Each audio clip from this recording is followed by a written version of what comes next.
Action. Ironi di bulan suci. Assalamualaikum warahmatullahi wabarakatuh. Kita ketemu lagi di channel Teras Dakwah kita di program khusus Booster Ramadan, Ironi di bulan suci. Ya, jadi kita udah memasuki hari keempat di bulan Ramadan. Dan ironi apa yang akan kita bahas? Kita akan bahas nyambung soal aktivitas-aktivitas pas di siang hari Ramadan gitu, Mas. Ya, orang-orang tuh mungkin masih ya zaman sekarang masih banyak gitu. Ketika mereka puasa ya sahur, sholat subuh, terus tidur, tahu-tahu sampai jam 4 gitu, jam 4 sore. Terus tidur lagi. Terus ya mungkin tidur lagi gitu atau Isya. nunggu, wah itu nggak sholat maghrib dong gitu Itu kan. tidur apa mati itu. Mayat hidup.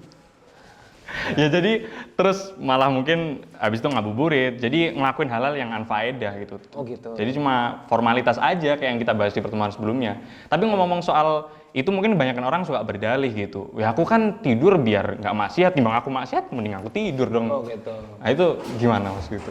Ya. Jadi memang banyak orang suka membanding-bandingkan ibadah satu dengan ibadah yang lain, perbuatan satu dengan perbuatan, amalan satu dengan amalan yang lain. Ya sebenarnya amalan itu bukan buat dibanding-bandingin sih. Artinya kalau misalnya kita bisa melakukan ibadah, ya kita kerjakan. Kalau nggak bisa ya udah. Kalau tidak bisa melakukan semua, jangan tinggalkan semua. Kalau tidak bisa meninggalkan semua, jangan tinggalkan semua. Oh, tapi asik ini kaidahnya. Iya boleh. Jadi kalau nggak bisa semua, kalau tidak bisa melakukan semua, jangan tinggalkan semua. Kalau nggak bisa tinggalkan semua, jangan lakukan semua. Gitu. Itu yang benar. Iya, Jadi iya. ini soal tidur ya. Emang ada hadis yang menyebutkan naumus shaimi ibadah. Tidurnya orang berpuasa itu ibadah. Tapi ini didoifkan oleh beberapa ulama. Salah satunya Syekh Nasiruddin Al-Albani itu juga mendoifkan. Ya ini doif ya status hadisnya. Adapun ya udahlah, it's okay, kita nggak perlu berdebat apakah hadis ini sahih atau doif. Tapi kita bisa mengambilnya dari hadis yang lain bahwasanya kaidah yang lain bahwasanya setiap hal yang mubah kalau diniatkan ya untuk lebih dekat kepada Allah atau untuk menghindari hal-hal keburukan yang membuat kita bermaksiat kepada Allah, maka itu bisa berpahala. Padahal itu tadinya hal mubah, hal duniawi gitu ya, bukan ibadah. Ya, jadi tapi tidak berlebihan ya. Artinya misal daripada chattingan terus sama akhwat gitu, sama ughti pakai G, mendingan PUBG nggak gas, misalnya. Itu misal. Tapi dalam taraf yang sedikit, artinya nggak banyak-banyak. Ini PUBG terus alasannya itu terus gitu. Iya. Jadi artinya setidaknya kita biar bisa menghindari amalan keburukan atau kemaksiatan. Nah, jadi tidur di sini mungkin yang dibahas oleh bahkan para ulama ya yang mengatakan seperti itu, bahwasanya tidur adalah ibadah di siang hari, itu sebetulnya agar energi kita bisa tersimpan untuk ibadah yang lebih baik di malam hari, ya kan? Karena orang puasa itu seyogianya mengurangi tidur, gitu kan? Karena sudah sudah terbagi untuk tarawih, Tilawah yang lain-lain. Terbagi untuk qiyamul lail, terbagi untuk sahur dan subuhan gitu. Jadi waktu malamnya itu mungkin kita tuh tidur di bulan puasa tuh paling 2 jam 3 jam. Ya kan? Kadang-kadang seperti itu. Belum lagi kalau malam-malam udah tarawih udah, tilawah udah, ya kadang-kadang kita nggak langsung tidur tuh. Iya kan? Nyelesain drakor dulu. Oh, iya. Enggak kita sih, ente aja lah. Kalau yang udah nikah, ngurusin anak maksudnya, iya. Mulai main api dia. Mulai main api.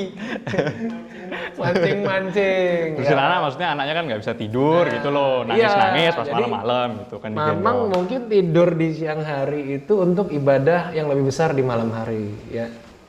Jadi harusnya buat nge-charge, bukan males ya. Itu juga ibadah. Oke. Ya. Tidur sama guling aku nggak tahu. Uhilal lakum lailatas siyami rafatu ila nisaikum hunna libasul lakum wa antum libasul lahum. Artinya dihalalkan bagi kalian untuk berhubungan dengan istri kalian di malam hari bulan puasa. Jadi itu adalah ibadah, termasuk ibadah besar di bulan puasa adalah rofas. ya bermesraan dengan istri, berhubungan dengan istri itu termasuk ibadah besar. Jomblo ya bisa. Nah, apa, jadi bisa jadi simpen tenaga di siang hari supaya malamnya semakin jos gitu. Sorry ya, yang belum nikah nggak usah senasib bayangin. jomblo. Ya, tapi memang ini kan kita tayangkan ini malam gitu ya. Jadi Jam malam. ya. Jadi insya Allah tidak akan membatalkan puasa. Kecuali nontonnya siang sih. Wah, kan bisa juga. itu repot juga. Nah, jadi tuh satu, sehingga kita itu bisa fokus untuk beribadah ya dengan tidur itu. Kemudian yang kedua, dengan tidur itu di siang hari kita bisa terhindar dari kemaksiatan-kemaksiatan, misalnya ghibah, ya kan, misalnya berbohong, atau justru rofaq tadi. Rofaq itu jatuhnya bukan cuma berhubungan ya, tapi segala sesuatu yang mengarah ke hal-hal yang vulgar. Ngomong-ngomong jorok, porno gitu termasuk, ya ngomong yang saru ya kalau kata orang Iya. Jawa gitu ya. Jadi termasuk itu, sehingga karena kesempatan itu begitu besar, maka kemudian ya udahlah kita tidur aja. Itu boleh. Jadi menghindari kemaksiatan itu juga tergantung dari seberapa besar cobaannya. Artinya begini, saya tidak mau berzina karena berzina itu bikin penyakit. Nah ini pahalanya tidak seperti orang yang tidak mau berzina karena takut kepada Allah. Oh beda gitu, tergantung alasannya gitu. Gak mau salaman sama lawan jenis karena corona, dengan gak mau salaman sama lawan jenis karena Bukan taat haram kepada memang. Nabi. Oh. Itu pahalanya beda. Gitu. Jadi, nah ini makanya perlu semua amalan innamal a'malu binniyat, tergantung niatnya. Semua amalan itu tergantung dari niatnya. Jadi kita tuh tidur niatnya buat apa? Yang nggak boleh tidur terus. Itu yang itu ibadah. Ya. Itu ya. Jadi clear. Jadi sebenarnya tidur beneran nggak sih tidur di bulan puasa, di siang hari bulan puasa itu ibadah atau tidak? Jadi clear ya. Kita tidak memandangnya cuma dari satu hadits ya yang dianggap yang tadi sudah dibahas itu adalah hadis yang dhaif, tapi kita juga memandangnya secara luas bahwasanya tidur ini bisa menjadi salah satu alternatif bagi diri kita untuk terhindar dari hal-hal yang tidak baik atau bahkan supaya kita bisa ngecas energi kita supaya bisa ibadahnya maksimal. Berarti dirinci ya Mas ya. Jadi tergantung tidurnya buat apa gitu. Bukan alasan dengan dalih cuma mager doang, rebahan aja gitu. Akhirnya kopong, nggak nilai apapun puasanya gitu. Kopong ya. Kayak dengkul. Kayak dengkul oke. Ya. Ya gitu. Jadi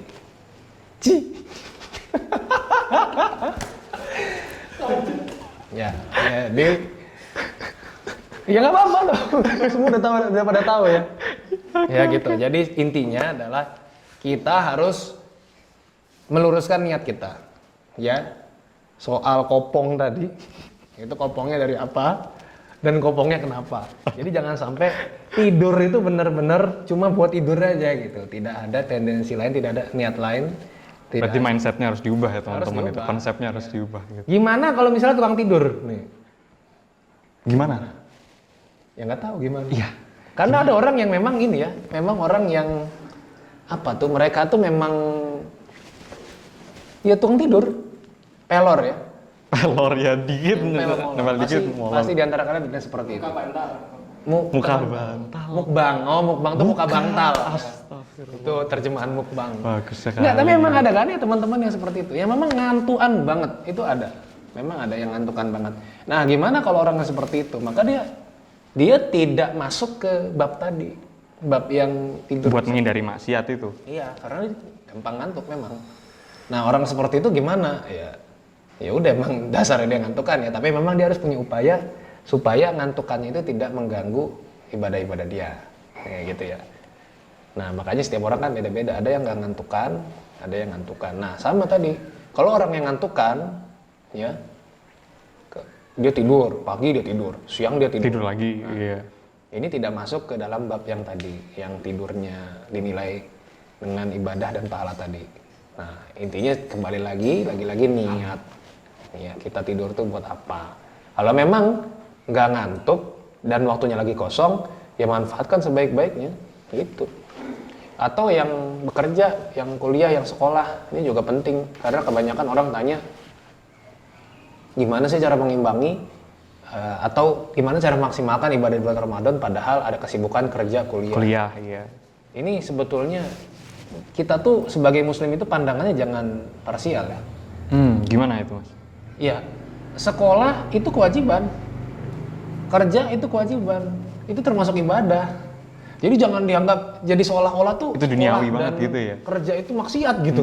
Loh, kok jadi maksiat gitu? Iya, makanya Iya, jadi iya. seolah-olah tuh itu mengganggu ibadah kita. Padahal sekolah kalau engkau niatkan sebagai ibadah, engkau ya. Ini kayak lagi ceramah apa aja nih. Kalau kita niatkan sebagai ibadah, ya sama, pahala juga besar. Kerja kita niatkan sebagai ibadah, itu pun pahalanya besar. Jadi kerja dengan sungguh-sungguh di bulan Ramadan, itu juga termasuk keutamaan Ramadan. Iya kan? Kuliah, sekolah, bersungguh-sungguh di bulan Ramadan termasuk menyemarakan Ramadan dengan amal-amal kebaikan gitu. Jadi ini kadang-kadang suka bingung yang nanya kayak gitu. Berarti dia nggak nganggap sekolah dan Malah dianggapnya maksiat mungkin kerjanya gitu. ibadah dong ya? Karena Iya. kan kehidupan kita ini cuma dua kan, aktivitas kita cuma dua, aktivitas dalam kemaksiatan atau dalam ibadah. Berarti aktivitas itu salah satunya di antaranya pasti. nggak ada yang tengah-tengah. Iya, iya, iya. Malah mungkin sebagian orang gini sih Mas, jadinya karena ini lagi puasa, ya jadi malas sekolah lah, jadi malas kerja gitu akhirnya. Astagfirullah. Kan repot kalau konsepnya kayak Memang gitu. harusnya gitu. ya, kepala sekolah, rektor dan para bos ya kalau puasa juga jangan disuruh kerja sih harusnya. Libur, wah jadi inget zamannya Gus Dur dulu 1 bulan full Ramadan gitu. Tua dia ternyata udah tahu zaman Gus Dur. Padahal gue belum lahir tahun itu. Iya, zaman Gus Dur ya. Kok Masya bisa Allah. tahu Masya Allah, saya, zamannya ya? Kiai Haji Abdurrahman Wahid jadi presiden tuh memang 1 bulan diliburkan puasa. Memang kita fokus buat puasa. Berarti kita harus demo bulan Ramadan full libur. Ya gitu. nggak boleh demo sekarang. Wah nggak boleh ya, nanti di Udah nggak boleh demo lagi di Jalan Malioboro, dilarang sama Sultan. Tapi orang jalan-jalan boleh. 0 km nggak boleh lagi demo. Ya udah, nggak bisa demo di mana-mana Ini lagi sekarang. kenapa malah ngomongin demo gitu kan? Demo masak masih boleh, demo masak gitu. Ya udahlah daripada tambah gak jelas ngomongnya kemana-mana. Itu aja obrolan kita kali ini. Nanti ya, simak lagi ironi apa berikutnya yang gak jelas di bulan suci ini. Ya tetap semangat puasanya, semoga tetap istiqomah semua, jangan loyo gitu ya. Dan seperti yang Bang Zaki bilang gitu di pertemuan pertemuan sebelumnya gitu. Masa bulan Ramadan cuma tidur doang gitu kan, sebisa mungkin seproduktif mungkin buat ngumpulin pundi-pundi pahala. Jadi itu aja buat obrolan kita kali ini. Jangan lupa subscribe channel Teras Dakwah, di like, share, dan di komen. Untuk kemudian di stay tune juga dapat info-info dan episode-episode kita berikutnya yang lebih bermanfaat. IG-mu dipromokan lah, dipromosikan. Instagram. Apa Instagramnya? Mimi Peri. Lambe Tura. Wah, @adhika.pk itu ya. Tolong juga ya, adhika.pk. @zaki_zr. Iya, Itu iya. TD sering ngupload konten dari Microblog. Zaki, dari saya. Tapi Tapi captionnya tidak di bertambah bawah. followersnya, apa-apaan itu? Saya bingung. Plagiarisme. Kadang-kadang malah ada yang komen gini, yang komennya gini, ih keren banget postingannya. Yang ngomong keren tuh pas tak cek dia nggak follow. Coba. Enggak follow. Ngomong ironi lainnya. Ironi di Instagram. Wah, yang ironi lagi itu yang protes isi kontennya tapi nggak follow gitu. nggak follow. Dia stalking sebenarnya. Memang buzzer ini tobatlah buzzer ini bulan Ramadan gitu ya. Iya. Yaudah itu aja deh, aku pamit. Sampai ketemu di pertemuan berikutnya. Terima kasih banyak. Assalamualaikum warahmatullahi wabarakatuh. Waalaikumsalam.